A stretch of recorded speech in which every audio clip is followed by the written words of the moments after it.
As the CEO of the Australasian Promotional Products Association, today I'm joined by three distributor members in Lauren Jones of Sands Promotions, Pip Shanks of Add Value in Adelaide, and Fab Dimos from UniGear Promotions. So girls, thanks for joining me today. We're here to discuss COVID-19 and the impact that has had on business operations for promotion product distributors. And today we're going to gain some insight from the three of you into some of the strategies that you've been implementing to face some of the challenges that we're all facing at the moment, as well as to get some insight into how you're approaching, I guess, the new sort of business as usual as best you can. So today I've got a series of 5 questions for you.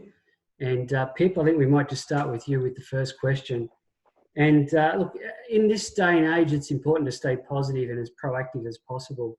So I'm just wondering if you've got any tips on, and advice and some insight into the strategies that you've been implementing into your business on how you're staying proactive during COVID-19. Well, it's tough definitely to start with because obviously it's a big shock, but our big one is really kind of been talking. We've got a couple of favourite customers and we've just been actually just reaching out to them and just not trying to sell anything, but just chat and find out how they're going, what's happening in their office and area.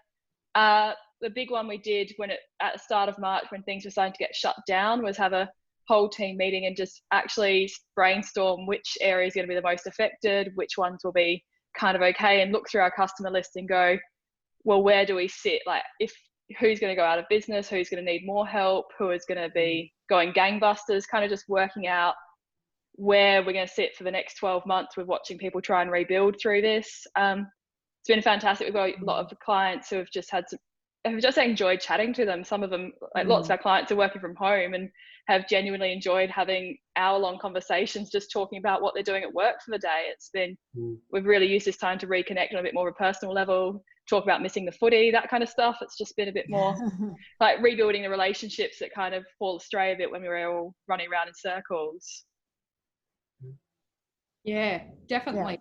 Yeah. So I'm like you, Pip, with touching base with clients. I mean, you've got to do that. But in the proactive side of things, we're looking at a lot of, our sales and marketing strategies and changing them up and seeing what's worked in the past and what hasn't worked. Because I think that now is the time, you've got to look back at what you've already implemented and change things up, see how it's going, just that proactivity. And another one that we're really doing is looking at trends from the last 3 years from our clients. That's a good idea. Yeah. And putting those into a calendar, saying this is when this client normally has this project. And, being a small company, like a lot of us are in the distributor world, you don't have time to do all of that stuff. So really just, I'm looking back at my calendar, last 3 years, checking what has been in the past. And, those things will come up again. Yeah, there's not a lot of events going to be happening this year, but definitely moving forward, there will be. And everyone gangbusters. So, yeah. Okay. Yeah, I guess eventually everyone will get back on track. So it's also like I've done it the same, just get in contact with the clients, but it's not, I don't really think that all our guys really want to be sold to. I mean, we're probably in the same boat as well. It's really hard to just go, what are you after today and what are you working on? It is just that soft sell. It's seeing what they're doing, seeing how they're coping, see how their business has changed. So it has been a little bit challenging. Like, I mean, for me, I've only been doing this for a short time anyway. You guys have got a longer history for clients. So yeah, but it's really been good to talk to them at a casual level as opposed to always just selling. So it's good. Yeah. Okay. Yeah. All right. That sort of leads into my next question actually. And Fab, you've touched on that, and Lauren yourself. Lauren, might just start with you if you can expand a little bit more on your strategies for your sales. How have you actually approached your sales strategy during this time? Is it still being proactive, or is it more just what Fab was talking about in terms of just not doing the hard sell, just maintaining that relationship with them? So what I've been doing, and I find that it's been working well. I mean, the first 3 weeks were tough, and I don't think, especially that first week, it is, and it was like crickets from every single customer. It was like, oh, we've got no budget. Oh, jobs that were going in that week might not have been processed. I think that was a real week, maybe the first 2 weeks. Then definitely a lot of larger clients who were allowed to be open and working required gear. So that was easy to, sell to them. But we did emailers, we tried the face mask thing and the hand sanitizer, and, there was a few good orders. But now I'm looking to the future because I feel like, well, what I do is, so now there's different areas in business that are going to open back up again, like dentistries. The dentists have been able to open this week. So I touched base with all my dental clients and focused on them, saying, hey guys, now you're back up and running. Let's do it. Let's get your name out there. And I've had a really positive response to all of those clients. So I'm keeping, that's awesome. I'm keeping a really good look on the different industries that are being able to have more laxed rules. And so it's really important to be aware of what's going on in the news, even though sometimes we really don't want to know about it. And then focus those areas. So that's what I'm doing. That's good. I think it's as Pip said, is just, sorry, Pip, go on. No, go for it. No, I was just going to say what you said before is just really analysing who your clients are and just working out, the next move is seeing what those growth areas are. So there's definitely going to be areas where people are going to grow and grow quite quickly. That's all. That's what I was going to say. I think, and some of it, like you're looking at different sectors. So we deal with a lot of sporting clubs and a lot of charities, and obviously both of them have been hugely affected. And so I've been chatting to sporting clubs about trying to come up with ideas that they can get their funds in, because they're not getting membership fees or they're not getting things. So going, well, maybe it's a good time to sell hoodies and towels and things like that for your logo and get all your members behind you, sell it, buying in and helping support the club, because people are wanting to help support the, areas that they've been getting a lot of benefit out of. And like with the charities, you're kind of going, okay, let's start working on a campaign for the next 6 months of where you can go and, yes, it might not be high ticket items anymore. We're looking a bit cheaper on this side of things that I want to spend money on, but getting a name out there and how to get every bit of funding in. Yeah, but I think definitely the phone calls have made a difference, because we've done a few EDMs and like over the last few weeks, and I've just found that a lot of the times, the marketing people may not be there every single day, or they're just inundated with, the whole damage control over the last month.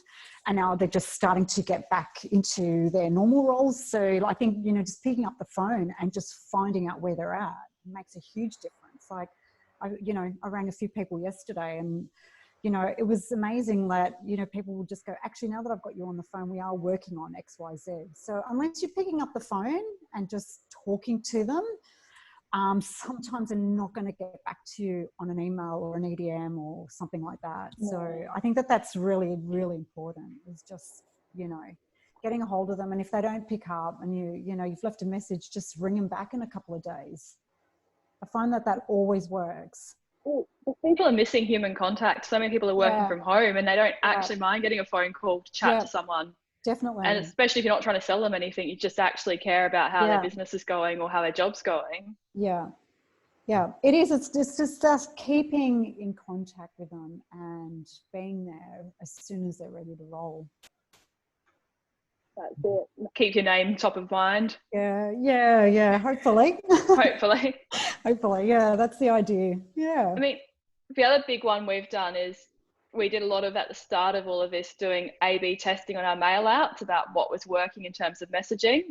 And we were finding that overwhelmingly, like, positive messaging was having much more higher open and click-through rates. So we've really just adapted that to everything we're doing, that we're trying to, everything is about future planning rather than what we can do right now. Because I think people are keen to see the other side of things and don't want to hear about all the disasters going on now and go, hey, let's plan for your event in 6 months' time. It's actually a really good time to make a really good plan and get ahead of it and get much better merch if you actually use this time to get your conference bag organized and completely custom made, rather than just all that kind of stuff that people put to the back burner and go, it's a good time, you're quiet. No, it's certainly a good opportunity to focus on all of what you've been mentioning. And you mentioned too, Pip, that we're all working from home now, and I've found the transition a lot easier than I thought I was going to. I've actually been enjoying it, but it's good to have technology like this, like Zoom, which has allowed our staff to keep in contact, as well as keep in contact with our members and organise Q&A sessions like we are now.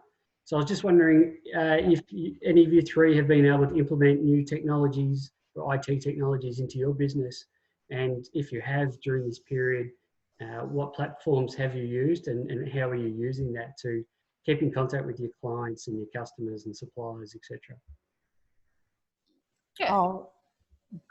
I'll start. Go. So late last year, we moved to all cloud-based, which thank goodness. I mean, otherwise we probably would have been in a bit of a tricky situation. Spot of bother. So that was amazing. So now we're all cloud-based. We're using Amazing, which is a product out of Canada, which I know that a few distributors are using in Australia currently. We love it, and it's working really well. So inside of that has our CRM tool, and so that is what we use to keep notes on our clients and when to follow up, and so that's just easy breezy. And the other platform that we use is Microsoft. So there's a lot of programs within Office 365 like SharePoint and OneDrive. So in SharePoint is in OneDrive is where we save all of our clients' files and artworks and everything, and it's all up in the cloud, and you can just access it from home. So that's made it super, super easy. Did you attend the webinar on Office 365 the other day? Did I? Yeah. I watched part of it, so I only got to watch half of it as well. Yeah, unfortunately, I didn't get to watch. Was it uploaded? Yeah. Anyway, it was. So it's definitely there for upload. So, I guess at the moment everyone's. Well, I'm flat stick because we've got a few people off, so I'm no excuses there. Anyway, so we also use Teams, which is also another Microsoft product, with us to chat with some of our clients we've spoken to who would rather the Teams platform, and Zoom, obviously, like we're doing today. That's what we're using. Yeah. I've been working from home for a long time, so I'm kind of used to it. But yes, Zoom's been great. Yeah, I love Zoom. Yeah, and we also use WhatsApp at the office. But I mean, we've always been working remotely, so it hasn't been a major adjustment for me or for our team. And I kind of really like it. Yeah. And Pip?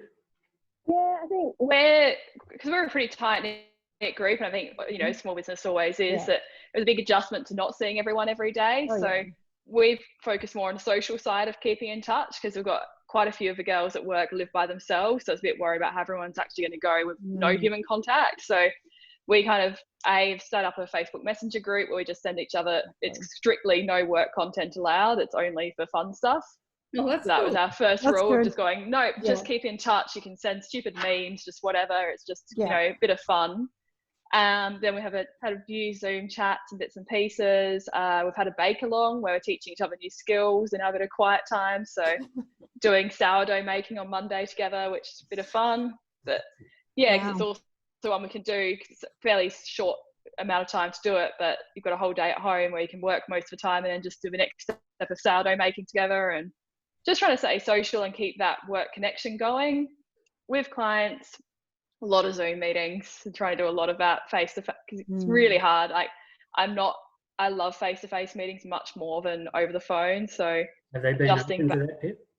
Yeah, a lot of the bigger ones have been, definitely, and a few of the small businesses have been pretty open to it. A few have just feel kind of like, oh, I don't actually know how to use them. Yeah, a lot of them don't like it. Yeah. It's a bit overwhelming. Like, oh, just click the link, you'll be fine. It's not too scary, but just doing the best we can and just trying to, keep in touch and send out bits of fun stuff. And we've got a few clients that have got really fun, like much more friend-like relationships with, we've been sending out, also included into our memes as well. So they've been having fun with us on that side.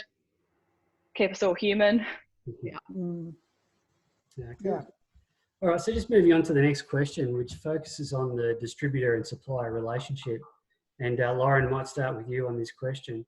So I'm just wondering how suppliers have been supporting your business through this period, or what other suggestions you might have for suppliers to be supporting distributors throughout the industry. Okay, I actually feel like at the moment, just suppliers are really, like, there's a great relationship and they're really helping. A lot of them are offering free spec samples, seeing as though, you know, their factories aren't as busy as well. So, you know, think of some clients that you want to pitch to for future, you know, gear. And a lot of the suppliers are helping with that. What else? So obviously there's a lot of kits that have been sent out for the working from home. You know, that's made it a lot easier for us to promote to our clients on things that are relevant. And what would be another one? So also a lot of suppliers are now starting to put on their websites a category all in itself for working from home. So it makes it easy for us not to have to think of ideas all the time. I mean, we obviously do, but it's good to have it all in the one spot and say, yeah, you know, this will be great for working from home, this and that. And you know what, same as we're doing for our clients, suppliers are ringing us too. And it's nice. It's nice to just have a chat and see how it's going. And I was chatting with one of my really good friends the other day, and actually it was just yesterday, and business is starting to pick up. You know, it's actually, I think there's a really good trend going. I don't know if it's just me, or I feel like there's sort of a bit of light at the end of the tunnel. And so they're communicating with us, they're helping, anything that they can do. So there's actually not much I can suggest that they could do more. But if I can, I'll be tied away to them. Don't worry. All right, Fab, do you want to pitch in there? I totally agree with Lauren. Like, the suppliers that we use have always been very helpful, and they're just extra helpful at the moment. So, you know, they're at the end of the phone, they're on an email very quickly. You know, and like Lauren said, like if they've made their website really easy to use, which means that they might have a category for whatever it is, work from home or whatever's happening at the moment, it just makes our job a lot easier when we've got to quote someone or give someone suggestions, you know, or even just come up with something proactively, which is kind of what I do, is, you know, just have a think what would be suitable for the moment. And so if you're trawling through different supplier websites, that just makes things so much easier, like, for us, and it just reduces our workload and our work time. So yeah, but I've just found that they've always been really very supportive, very helpful. Yeah. I do have one other thing. So I don't know any distributors that aren't, and suppliers that aren't on the APPA HQ Facebook page. So we have a Facebook page, so it's our, and I popped a question on there the other day for a certain product, and I got calls from, you know, a few suppliers, which, you know, and it was like word of mouth. The people that had actually contacted me were actually contacted by other people saying, hey, Lauren at Sands Promotions is after this, you can probably help. Right. So so it's a really, really good community. So anyone who's not on there, get on it. Good one, Liz. It's actually it's good to have that little community going within, like, the industry. Like, I think it's really important. I mean, I know that I've got my group that I always call, email and text, but it's good just to extend that out to everyone, because, you know, we're all here for each other. We're all here to coach, I believe, is just that. Like, if someone needs something, you just help them out, you know, and then it'll come back to you. That's how I've always operated. So, yeah. No, that's good message. Yeah. Yeah. And Pip? Yeah, definitely. I think the thing I've really loved is just the really open communication with suppliers about what they're going through and things. And because for us, we can't sell well to a client if we don't know the full story. So having suppliers who've been really transparent about, like, you know, things like hand sanitizer, for example, very transparent on exactly like what stock is coming through, when it's coming through, clear and transparent. Like, none of this kind of, because it makes it so much easier for us. I've loved seeing everyone kind of like pivot to new ideas. All the working from home stuff's been brilliant. And yeah, I think I generally, the same as the others, that we have suppliers that are all fabulous. Like, that's the reason we work with those ones so much, is because they're so good to deal with normally. But it's just made it really easy and fairly seamless with all this moving forward. Yeah, good. I think pivot seems to be the buzzword at the moment. Everyone's using it, isn't it? Yeah, absolutely. All right, so there seems to be a few little segues into the next question throughout this talk. So my next question was actually about APPA membership and the benefits and the advantages you've seen of being a member of APPA. And we've talked about community, and Loz has given us a quick plug on our community via our Facebook group. But maybe I'll start with you, Pip, as well. If you can just give us some insight on how long you've been a member of APPA for, or approx, and sort of some of the benefits you've gained out of it. Yeah, so with being a member, I mean, I actually don't know how long Add Value's been a member for, but we took over the business in 2012 and have been a member from then, and were before we took over. I've just genuine love the community of it, that it's completely different to how I've worked in other jobs, where it does feel like I don't view so much other distributors as my direct competitors. It feels like they're also people who bring the business up and move us forward and upwards. And I think that's the difference between like APPA member distributors versus some of the ones out there in the wild. But it just feels like we're a proper industry group and actually care about the general how we look overall to our clients, that we're not about selling the dirtiest, cheapest products ever that fall apart after 30 seconds use. We actually want the industry to be better and to be better people. And community is great. I've loved the webinars and learning so much. Like, it's been a great thing to sit back and get all that info from. And even just, you know, bare basics. I think it was on my very first day at Add Value, I was taught to use the APPA search function and to find products and suppliers. And it's honestly still one of the most useful things out there, of just going, I'm going to chuck in a couple of keywords the client asks for it, what's out there. Good. And Fabiola? Yeah, no, I've actually really enjoyed all the educational sessions that you guys have put on this year. It's been so good. Like, the more, bring it on.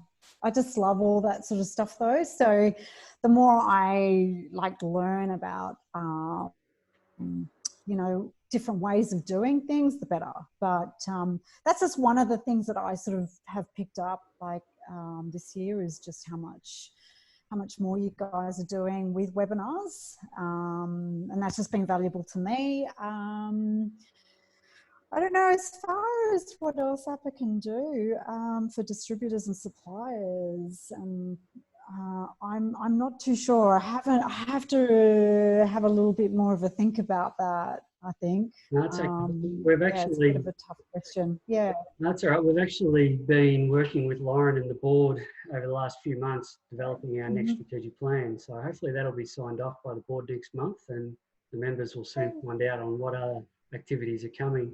Right. But Loz, do you want to finish it off with some comments on that, as being a board member as well?